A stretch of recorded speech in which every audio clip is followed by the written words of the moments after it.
Bhaga Barad case વિવાદ મામલે સ્પીકરે ધારાસભ્યને ગેરલાયક ઠેરવવાની સત્તા નહીં હોવાની પ્રતિક્રિયા બારડના વકીલે આપી, જેનો જવાબ સરકારી વકીલે આપતા જણાવ્યું છે કે દોષિત ધારાસભ્યને ગેરલાયક જ ગણાવવામાં આવે।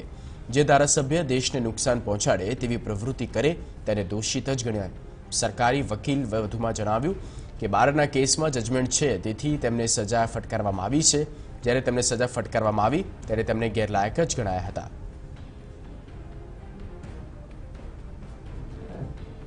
ભગા બારડ કેસ વિવાદ મામલે સ્પીકરને ધારાસભ્યને ગેરલાયક ઠેરવવાની સત્તા નહીં હોવાની પ્રતિક્રિયા આપવામાં આવી હતી। હાર્દિક ભટ્ટ સંવાદદાતા ફોન લાઈન પર છે।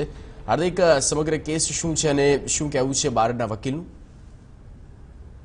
જે રીતના ગુજરાત વિધાનસભા છે ત્યારે સ્પીકર દ્વારા તેમને ગેરલાયક જાહેર કરવામાં આવ્યા હતા ભગા બારડને, તે મામલે ગુજરાત હાઈકોર્ટમાં તેમણે અરજી કરી હતી અને બારડના વકીલ છે તેમણે કહ્યું હતું કે ગેરલાયક ઠેરવવાની સત્તા છે તે સ્પીકર પાસે નથી અને તેના સામે સરકારી વકીલ છે તેમણે કહ્યું હતું કે જ્યારે કોઈ પણ ધારાસભ્ય હોય ત્યારે તે દોષિત થાય તો તેને ગેરલાયક જ ગણવામાં આવે છે। સાથે સરકારી વકીલે એવું પણ કહ્યું હતું કે ધારાસભ્યને ગેરલાયક ઠેરવવાના અલગ અલગ જે પણ ગણવામાં ત્યારે ઓટોમેટિક છે તે ખાલી થતી હોય છે, તે લાગુ પડતું હોય છે। તેથી અલગ અલગ હજુ પણ આ કેસ છે તે ગુજરાત હાઈકોર્ટમાં ચાલી રહ્યો છે। વધુ દલીલો છે તે લંચ બાદનું જે સેશન છે તેમાં થશે। જગદીશ, બિલકુલ।